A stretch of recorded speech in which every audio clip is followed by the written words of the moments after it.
Assalamualaikum warahmatullahi wabarakatuh. Alhamdulillah pada kesempatan kali ini saya bisa berbagi kembali tentang salah satu bagian dari kajian perdagangan internasional.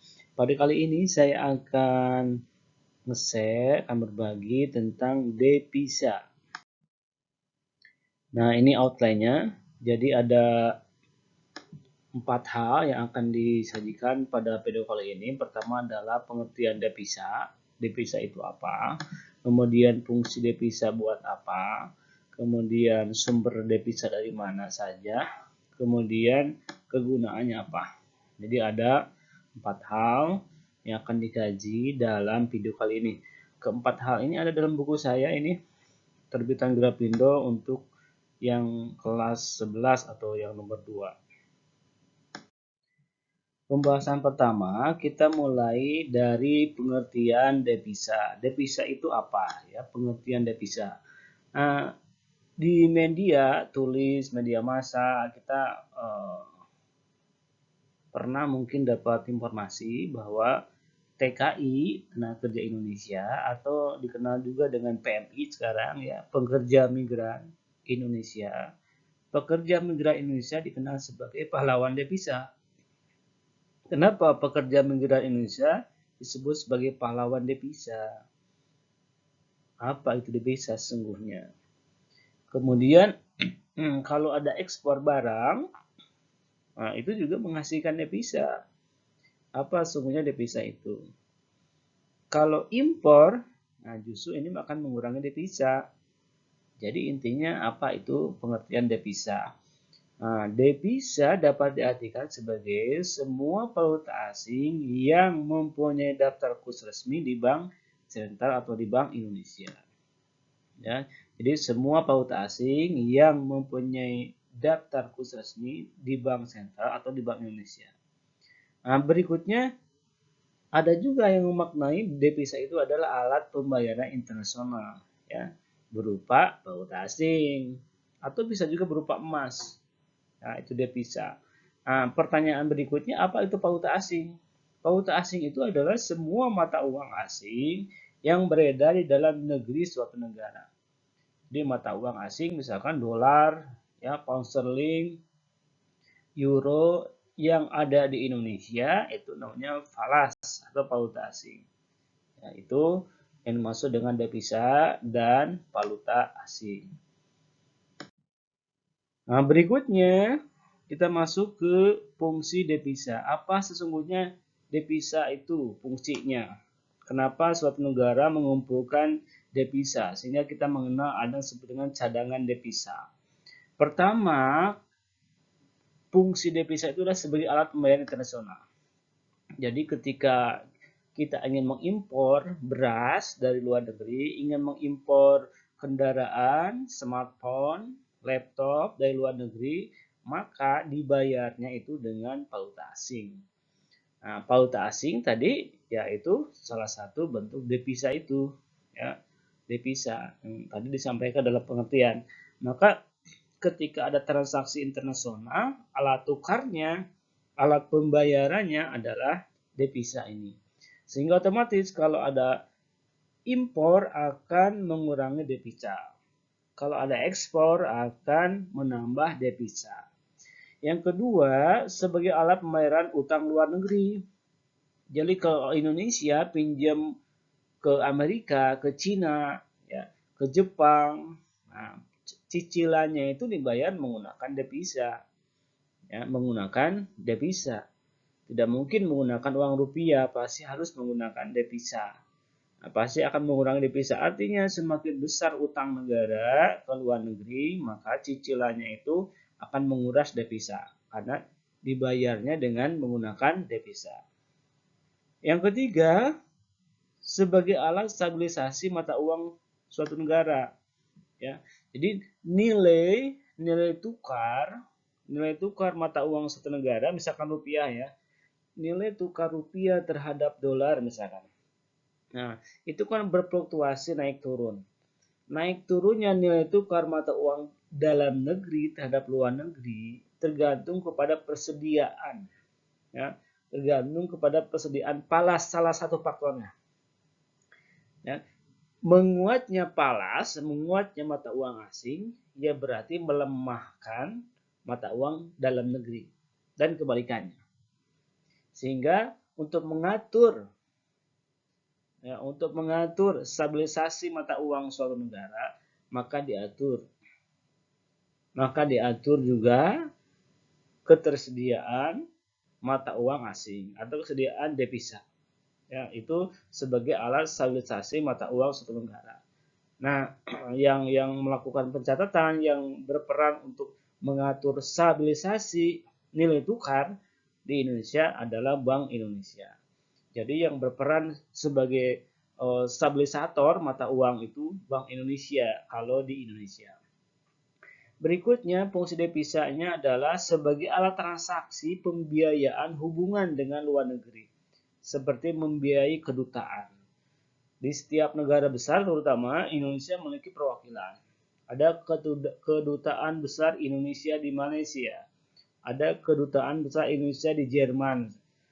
Perangkat-perangkat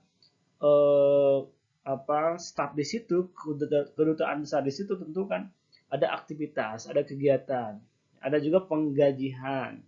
Nah, itu semua kan menggunakan devisa, ya, membiayai kedutaan itu. Misi budaya, misalkan Indonesia ingin mengenalkan tari jaipong di Jerman, di Italia, itu kan aktivitas orang kita ke luar negeri itu menggunakan devisa. Ya, kemudian hadiah, bantuan, dan lain-lain. Berikutnya terakhir, fungsi dari devisa itu adalah sebagai sumber pendanaan, sebagai sumber pendapatan negara. Ya, jadi kalau ada aktivitas tadi ekspor, misalkan saya ekspor ke Amerika, oleh Amerika kan dibayar dengan valuta asing. Nah, di Indonesia saya kan menggunakan rupiah, ya, dalam bertransaksi, otomatis valuta asing yang saya dapatkan dari aktivitas ekspor itu nanti akan masuk ke perbankan, oleh perbankan akan ditukar ke Bank Indonesia, dan cadangan devisa itu nanti terkumpulnya akan di Bank Indonesia. Nah, itu sebagai sumber pendapatan.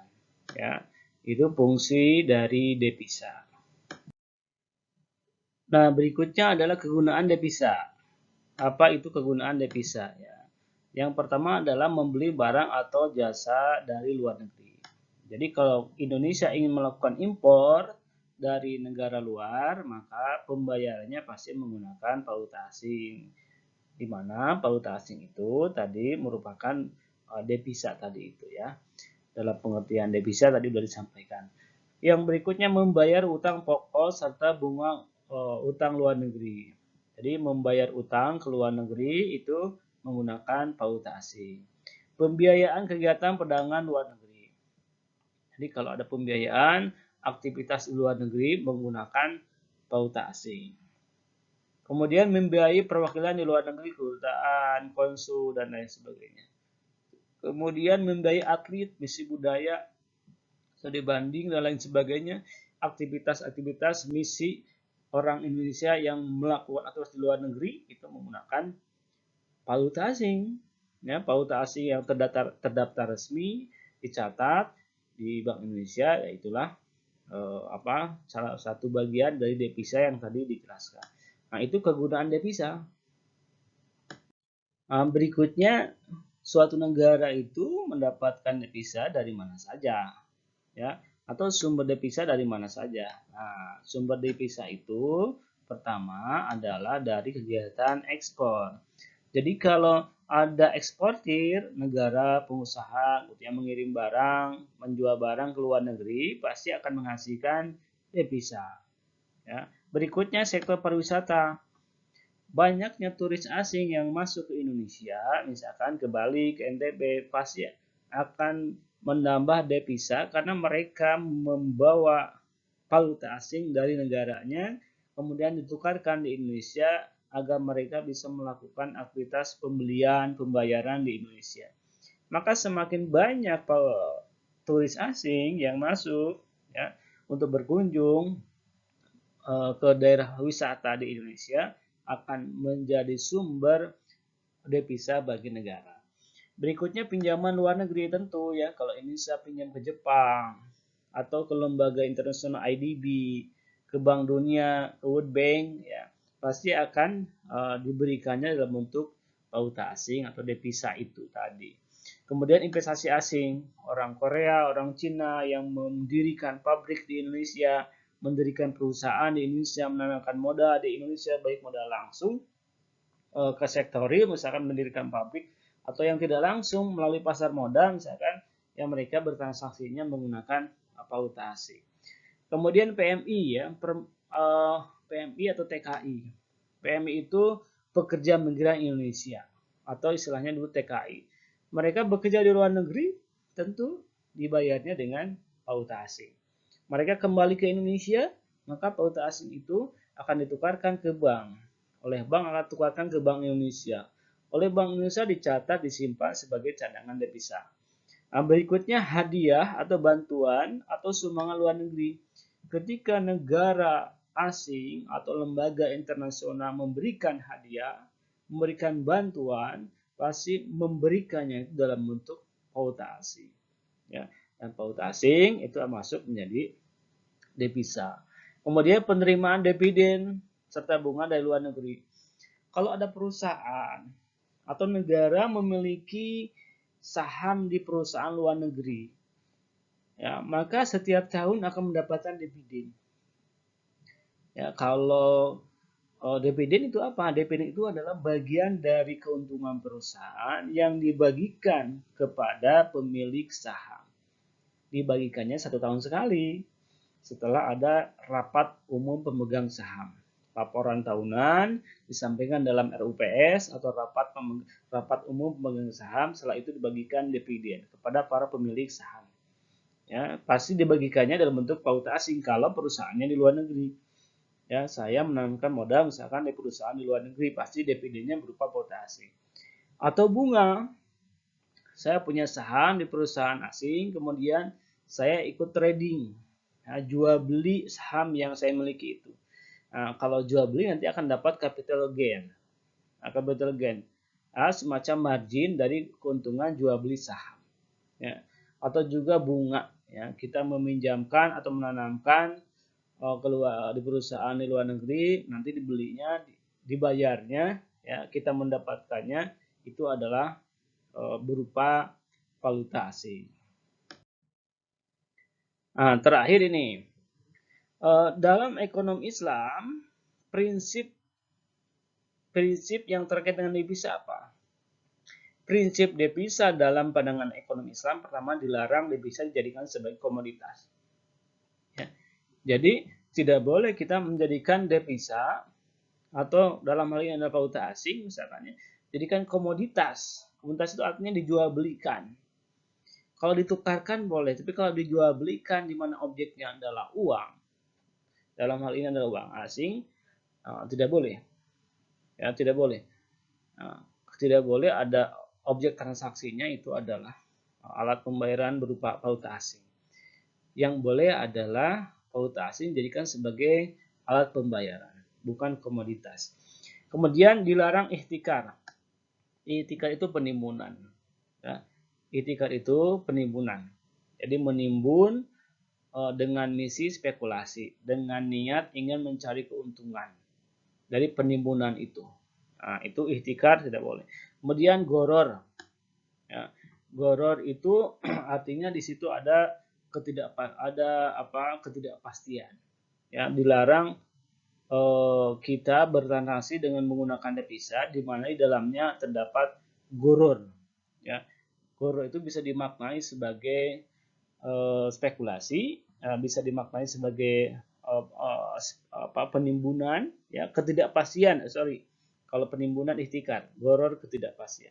Kemudian maisir, perjudian, perjudian itu tidak boleh. Ada lagi selain ini tadlis, ya, penipuan. Nah, itu juga tidak boleh kita menggunakan devisa di mana terdapat keempat hal ini.